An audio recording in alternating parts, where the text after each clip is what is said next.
Assalamualaikum warahmatullahi taala wabarakatuh. Ketemu lagi bareng Yuda Wahab. Apa kabarnya teman-teman semua? Semoga teman-teman semua selalu dalam lindungan Allah Subhanahu wa taala, diberikan kesehatan di setiap harinya, dan tentunya diberikan rezeki yang melimpah. Amin. Di video kali ini saya akan berbagi tips bagaimana melakukan perawatan Vespa Sprint Matic, dan ini adalah hal mendasar yang perlu dilakukan dalam perawatannya. Seperti apa videonya? Simak terus sampai akhir. Sebelum lanjut videonya, jangan lupa untuk tetap dukung channel ini dengan cara subscribe, like, share, dan komen videonya. Oke teman-teman semua, di sini saya sengaja membuatkan video ini tentunya untuk berbagi info hal mendasar buat teman-teman semua dalam perawatan Vespa Matic-nya. Nah, teman-teman, di sini saya akan membagi menjadi 5 poin tahapan, di mana dengan kelima poin tersebut bisa menjadi acuan buat teman-teman dalam melakukan perawatan Vespa Matic. Nah teman-teman, mungkin kelima poin mendasar ini sering sekali kita lewatkan secara tidak sadar. 5 poin ini biasa dilakukan oleh para montir yang biasanya dilakukan sebelum melakukan servis di tempat tersebut. Nah, seperti apa poin-poin tersebut teman-teman? Sekarang di sini saya bakal bagikan kepada teman-teman. Nah, teman-teman, poin pertama yang perlu teman-teman perhatikan adalah mengecek keseluruhan fungsi lampu yang berada di Vespa Matic-nya.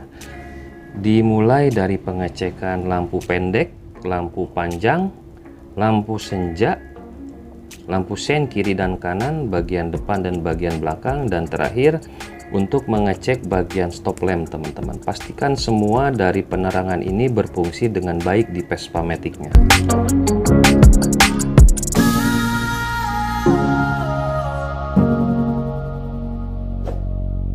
Nah teman-teman, setelah teman-teman selesai melakukan pengecekan di bagian penerangan Vespa Matic-nya, sekarang teman-teman tinggal lanjut ke poin yang kedua, yaitu mengecek keakuratan waktu ataupun jam yang berada di speedometer Vespa Matic teman-teman semua. Nah teman-teman, untuk bagian ini sengaja videonya tidak saya buatkan detail, hanya sebagai gambaran saja.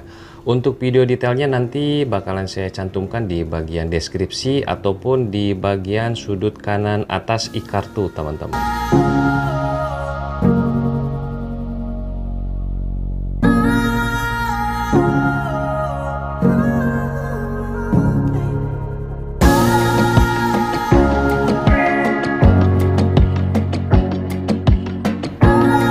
Nah teman-teman, sekarang kita sudah masuk ke poin 3, yaitu untuk melakukan cek aki teman-teman. Nah itu letak aki berada di persis di bagian dek bawah Vespa Matic, dan di sini teman-teman bisa melakukan pengecekan dari voltase aki menggunakan voltmeter ya teman-teman, alat ukur khusus untuk bagian aki. Nah di sini teman-teman bisa lihat, di sini bakalan saya perlihatkan kepada teman-teman.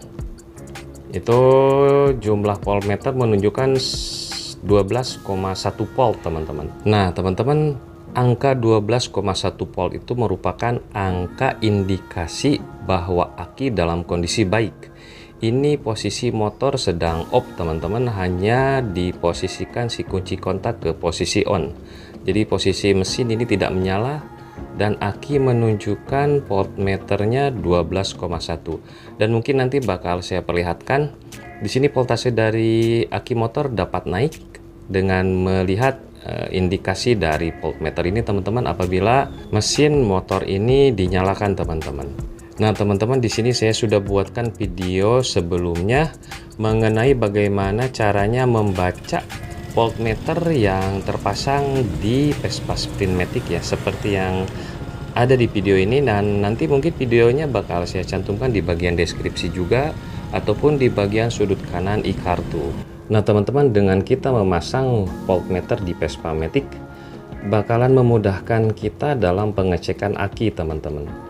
Dan di sini mungkin apabila teman-teman tidak memiliki alat voltmeter, teman-teman bisa melakukan pengecekan secara manual, yaitu dengan melihat dari sorot cahaya lampunya teman-teman. Apabila sorot cahaya lampu terlihat redup, nah itu harus dipastikan bahwa aki kondisinya seperti apa teman-teman. Nah teman-teman, mungkin ada di antara teman-teman yang ingin tahu bagaimana caranya memasang voltmeter dan case voltmeter di Vespa Sprintmatic-nya. Nanti bakalan saya cantumkan link videonya di bagian deskripsi ya teman-teman. Dan sekarang kita lanjut ke poin berikutnya, yaitu poin keempat.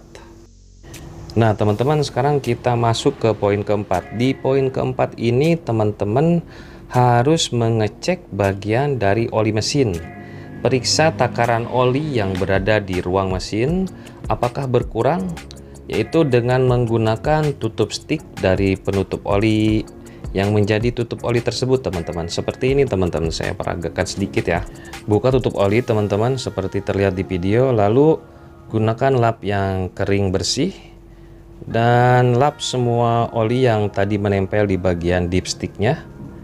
Nah ini dengan tujuan dan maksud alat ukur teman-teman. Nah di sini saya perlihatkan, di sini terdapat 3 tahapan dari tutup pengukur ini. Ini bagian rendah, ini bagian middle, dan itu bagian full teman-teman. Nah dari ketiga bagian tahapan yang berada di dipstick tutup olinya, teman-teman bisa memastikan kapasitas jumlah oli yang berada di bagian dalam mesin Vespa Matic-nya. Jadi dengan alat tersebut teman-teman bisa dengan mudah mendeteksi kapasitas oli yang berada di bagian ruang mesin Vespa Matic-nya teman-teman. Nah teman-teman, di sini dalam pengisian oli teman-teman kuncinya jangan terlalu sedikit, jangan juga terlalu banyak teman-teman. Nah di sini teman-teman idealnya menggunakan gelas takar dengan takaran untuk Vespa Sprintmatic yaitu 1,3 liter ataupun 1300 ml.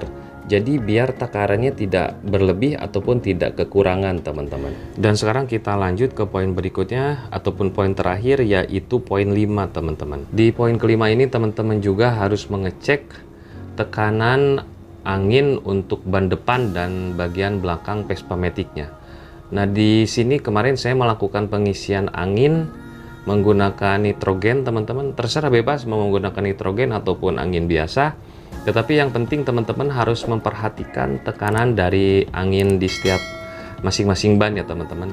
Saya mengisi kemarin di bagian depan itu dengan tekanan angin menggunakan nitrogen dengan ukuran 28 PSI, dan untuk bagian belakang itu dengan tekanan ukurannya 33 PSI teman-teman. Nah teman-teman, dengan secara rutin kita melakukan pengecekan terhadap kedua bagian ban Vespa Matic ini, secara tidak langsung teman-teman sudah melakukan perawatan agar si bagian kedua ban yang berada di Vespa Matic-nya awet teman-teman dan juga tahan lama.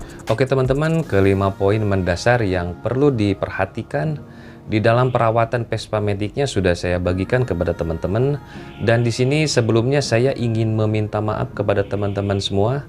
Dari pembuatan awal video sampai sekarang, di sini saya tidak maksud ataupun tujuan untuk menggurui teman-teman semua, tetapi di sini saya hanya ingin berbagi keseruan dan semoga keseruan itu bermanfaat buat teman-teman. Nah teman-teman, videonya cukup di sini. Dan semoga video dan konten ini bermanfaat buat teman-teman. Dan terakhir teman-teman, jangan lupa untuk tetap dukung channel ini dengan cara subscribe, like, share, dan komen videonya.